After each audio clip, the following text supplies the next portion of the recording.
7. This tomb, belonging to Joan de Rialp, with a coat of arms of a family, takes the breath away thanks to the spirituality that the Modernisme conferred to their creations. This is the mourning freed of religion clothes, the secularization of death, where only there is place for the grief of the beloved's depart. Sits on a plain tombstone this downcast woman by Llimona, and to our mind comes the verses from Joan Maragall from his cant espiritual. Si el món és tan formós, Senyor, si es mira amb la pau vostra a dintre de l'ull nostre, què més ens podeu dar una altra vida? Per això estic tan gelós dels ulls i el rostre i el cos que m'heu donat, Senyor, i el cor que s'hi mou sempre, i temo tant l'amor. Amb quins altres sentits me'l fareu veure? Aquest cel blau damunt de les muntanyes i el mar immens i el sol per tot brilla. Deu-me en aquests sentits l'eterna pau i no voldré més cel que aquest cel blau. I quan vinga aquella hora de temença en què s'acluquin aquests ulls humans, obriu-me'n, Senyor, uns altres de més grans per contemplar la vostra faç immensa, si amb la mort una major naixença. So the translation would be, if the world is so bright, sir, when we see it with your peace given to our sight, what else can you give us in another life? That is why I am so jealous of these eyes, this body you have granted me, sir, and of that heart always beating hard. And I fear that so much. With which senses are you going to let me see this blue sky crowning our mountains and the vast sea and the sun shining all over? Give me with these senses eternal peace, and I won't wish no other heaven than this blue sky. And when the fear time is to come, when these human's eyes shall shut, open me new ones, sir, bigger than before, to contemplate your immense face. Be death a greater birth. Poetry, let's call it from the goodbyes, tells much about how societies face death. Far this spiritual song of this late 19th century from the medieval verses. Dies irae, dies illa, solvet seculum in familia, teste David cum sibilla, quantos tremor es futuros, quando judex es venturis, cuncti stricte discussuris, tuba mirum spargens senum per sepulchra regium coget omnes ante tronum. That translated is, the day of wrath, that dreadful day, shall heaven and earth in ashes lay, as David and Sibyl say. What horror must invade the mind when the approaching judge shall find and sift the deeds of all mankind. The mighty trumpet's wondrous tone shall rend each tomb's sepulchral stone and summon all before the throne. 68. One of the earliest messages of the Christian faith is the Alpha and Omega, the beginning and the end.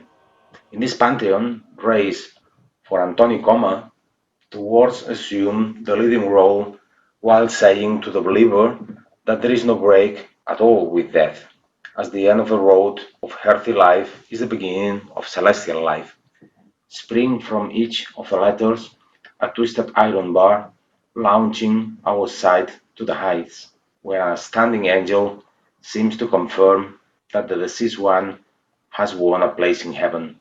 Great works of wrought iron is one of the most remarkable developments of the Modernisme style, sometimes creating with iron textures really looking like ropes.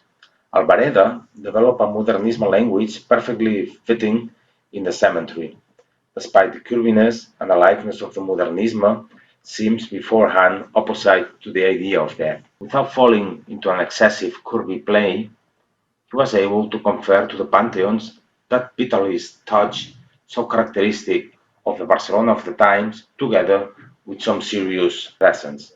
And then, above the pantheon itself, the piece of architecture, another great work of the productive sculpture of angels Rafael Leche, the one who made the big figure of Columbus, the statue of Columbus, one of the greatest monuments of Barcelona.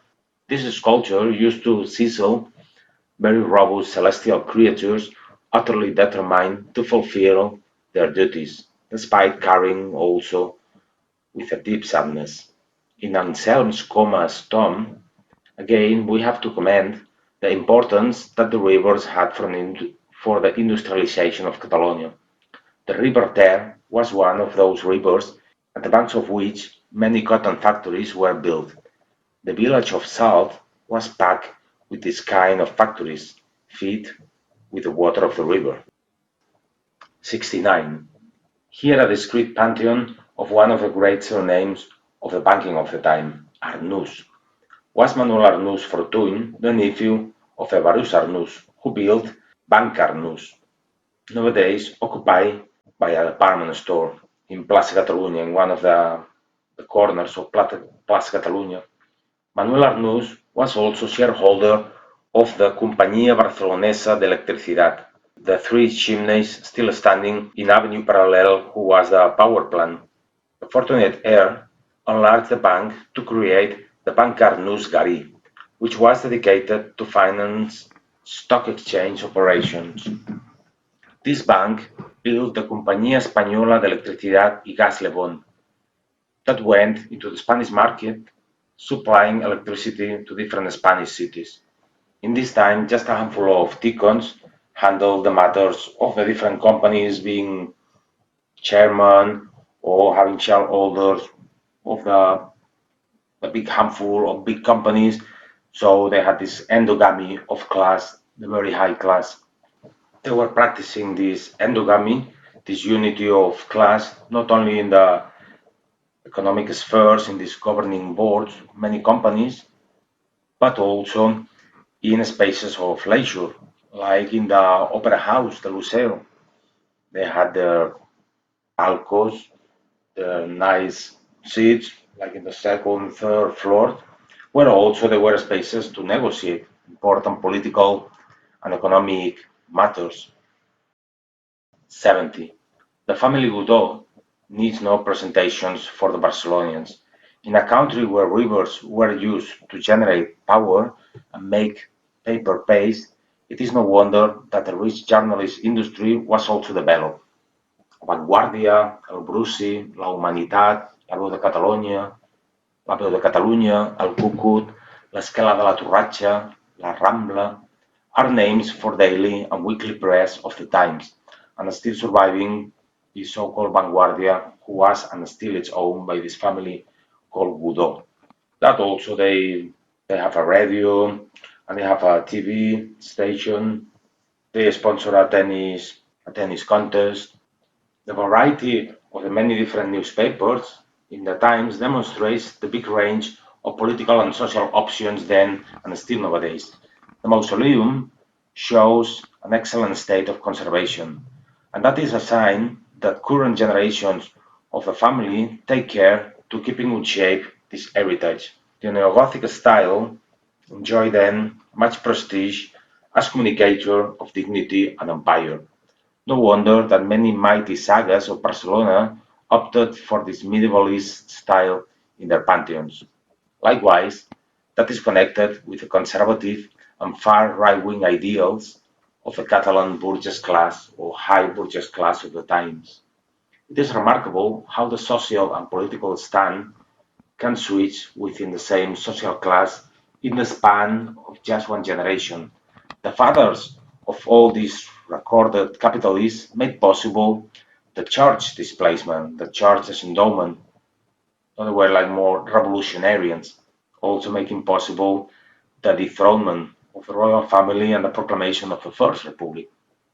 They, as new class, these fathers or parents of the people buried in the cemetery, they were the first high class, but not that differentiated from the middle high class, and together they wanted to find to turn down or to abolish the old structures of the privilege, the church and the aristocracy. But once they got in the saddle, then they expressed a progressively resistance to change. And later, their sons, they were the ones that they considered that the Second Republic was going too far, and they fight it back even some of their members supporting the fascist upheaval or uprising of the General Franco that put an end to all the democratic progress, and in the case of Catalonia, to the recovering of the language, the self-autonomy, these kind of things. 71.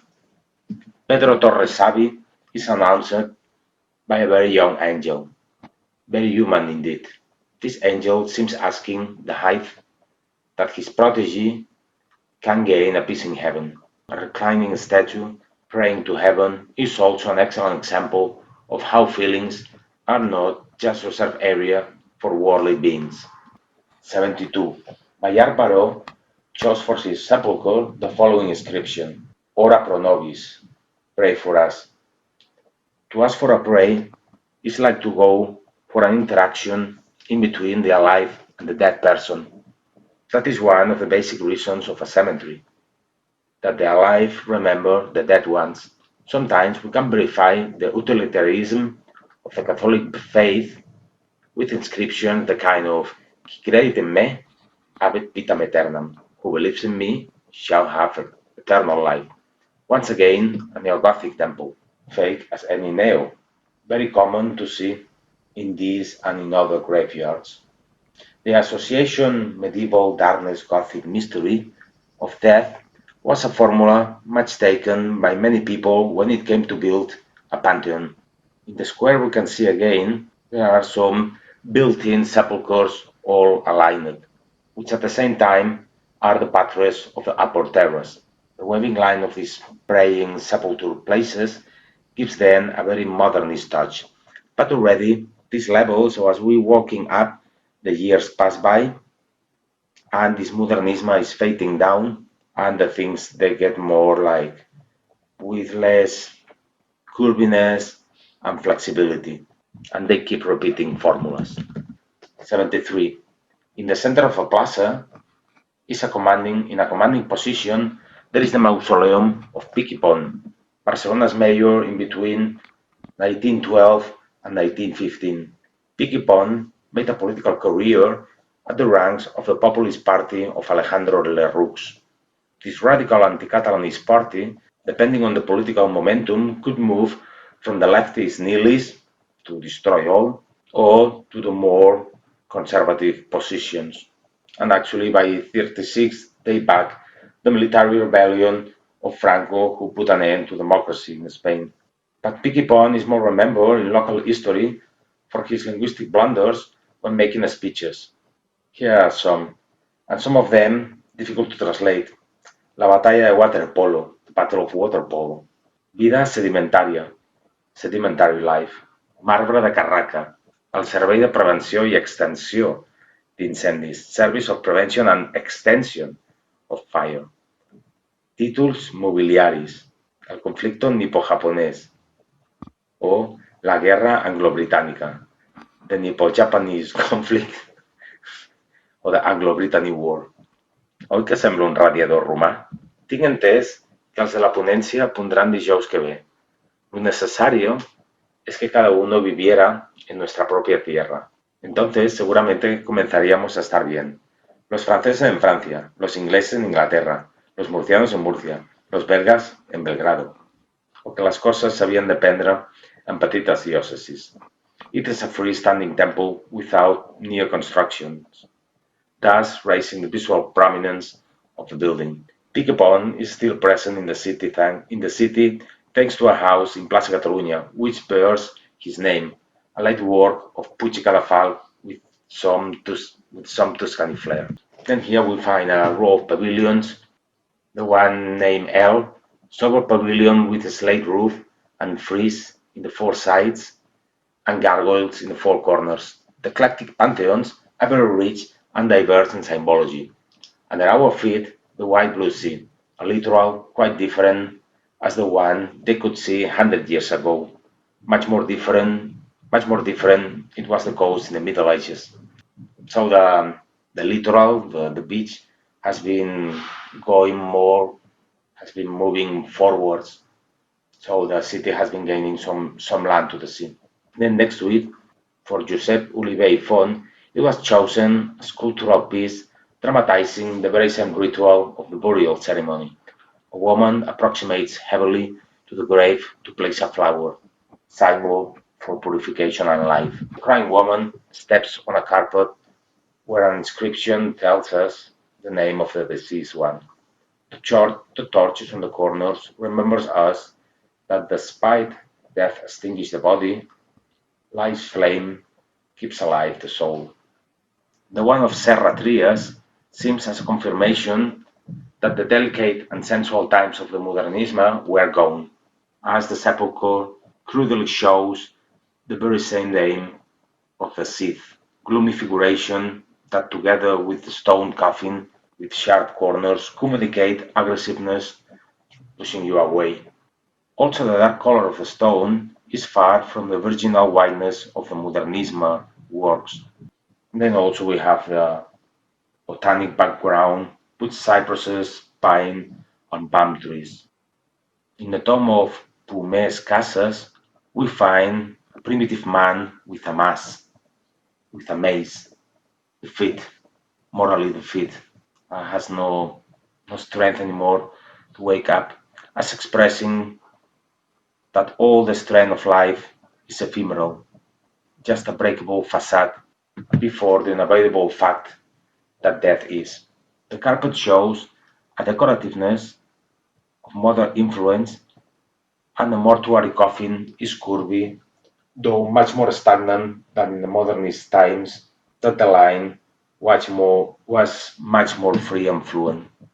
And in the Esteban Fargas Carnet tomb, we find a thoughtful woman, standing up, dressed with the characteristic lightness of the Modernism robes. Placing the figure at the end of the sepulchre is a resource for all the piece to gain in depth. Brutau, with this wandering soul, as a striking representation of a woe-begone woman, perhaps a wife that just lost his husband, is breathtaking. Slim woman, tall, fragile, female prototype of the turn of the century. The woman walks blind, bathed in tears, knowing no destination, as a ghost. She's there, lost, since then, shocking the visitor, waiting that someone knows how to give her consolation. She is standing on a burial mound built with multicolored rocks, a great lining and chromatic game. How lost she seems, finding no direction, as so many other melancholic, absent beings inhabiting these gardens. Also wanders through these paths in between trees and pantheons, transported by the cats, the spirit of an age, the sensitiveness of artists who could capture an idea of love, life, death. Are bearing down on me. I can feel the hands touching me. All these things into position. All these things are one day swallow whole.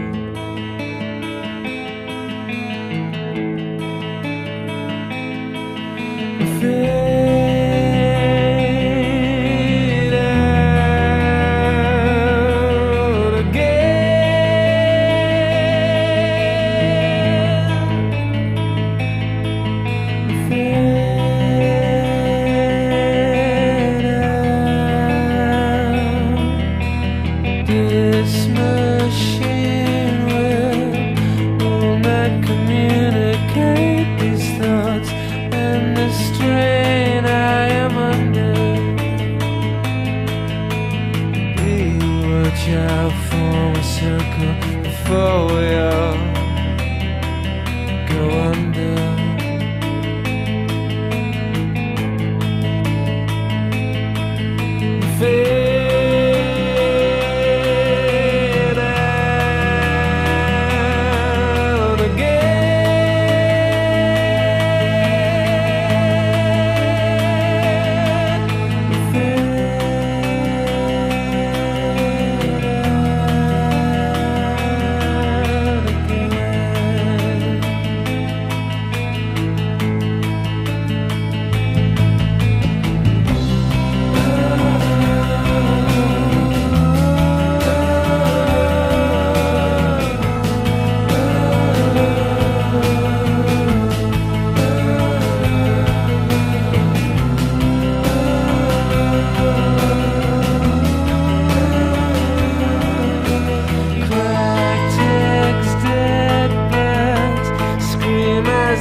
All these things I one day swallow.